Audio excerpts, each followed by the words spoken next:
Falcons mini camp wrapped up over the weekend. OTAs actually start today in Flowery Branch. And what are we talking about? It's what we're going to be talking about for the next 6 months, the next 12 months, the next 18 months until a conclusion is reached. It is the quarterback controversy in Atlanta between Michael Penix and Kirk Cousins. Kirk Cousins was out there throwing balls around, as was Michael Penix. Ian Rapoport is reporting via Raheem Morris' mouth is that Kirk Cousins is as full go as he could be at this point, at this stage in his rehab. What Rapoport did add, which I thought was very interesting, one, obviously Kirk Cousins getting to this point is good news. All thumbs up here. Also, Rapoport added he will not have the full complement of reps this spring, meaning the door for a potential controversy, which is, pretty much wide open at this point, got even wider now that we know Michael Penix is going to garner some of those first-team reps because Cousins isn't fully healthy.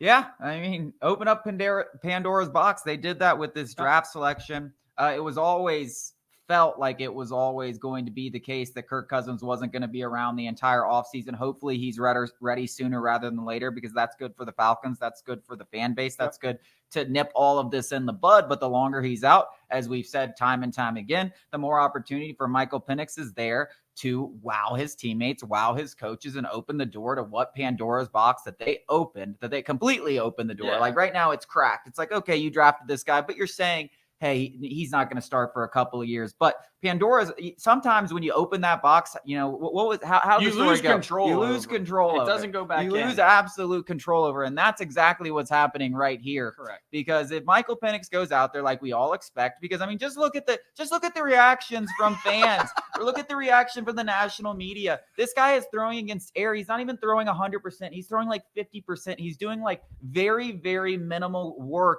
He's throwing around with the boys in the backyard. Yeah, I mean, and people are like, wow, that arm looks amazing. buddy, if you think that looks amazing, wait till he actually unloads one against really air still, but 7-on-7 defense and fits one into a tight window because, baby, those are coming. And he hasn't even started to look half as good or a quarter or a millionth of as good as he's going to look during training camp and OTAs and working with these guys for the first time, because it is going to be impressive. This is something that he is very good at. Yeah. This is the exact thing that really intrigued the Falcons when they saw him throwing on air. So he's now going to be doing that in front of all of us. And if they fell in love with it, the common eye is going to be like, holy crap, this guy's going to be going straight to the Hall of Fame. And like we said, Pandora's box has been open and there is no shutting it. Yeah, a couple of thoughts. I'm going to fence right here, play both sides of this, but this is just what I'm trying to illuminate the entire situation going on in Atlanta. Kirk Cousins versus Michael Penix, fully healthy.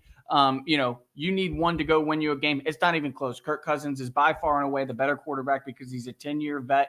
And Michael Penix, though we're all excited about him physically, acting like a rookie's going to come in and immediately be a top 10-ish quarterback in the NFL is crazy. With that being said, it doesn't matter what Raheem Morris or Terry Fontenot or Arthur Blank or whoever says to the media and says to the team about this is our guy, talking about Kirk Cousins. There is no quarterback controversy.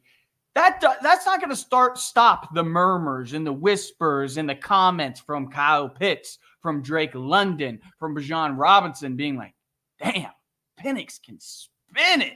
I mean, but also just remember that these guys were playing with Desmond Ridder, and think about all the positive, reviews we heard from those same guys talking about Desmond Ridder. Oh, Desmond's my guy. Desmond can really play in this league. Desmond's going to be a future star in this league.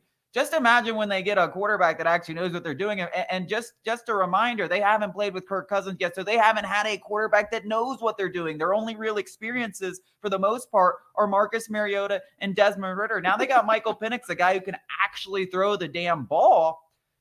It's not like there is no stopping this. Like, there is going to be rave reviews from teammates. There is going to be fans on Twitter and social media. And yes, typically that shouldn't matter. But in this situation, when the national media is making the national storyline, it's going to be all you hear about. It's going to be all Raheem Morris hears about, Terry Fontenot hears about, Kirk Cousins hear about it. It's inevitable. There is no stopping what's about to come. And we're not agreeing or disagreeing either way. We're just pointing out that this is going to happen. And whether the Falcons leadership, head coach, GM, owner, want to acknowledge it or whatever, it doesn't change the fact that it's happening.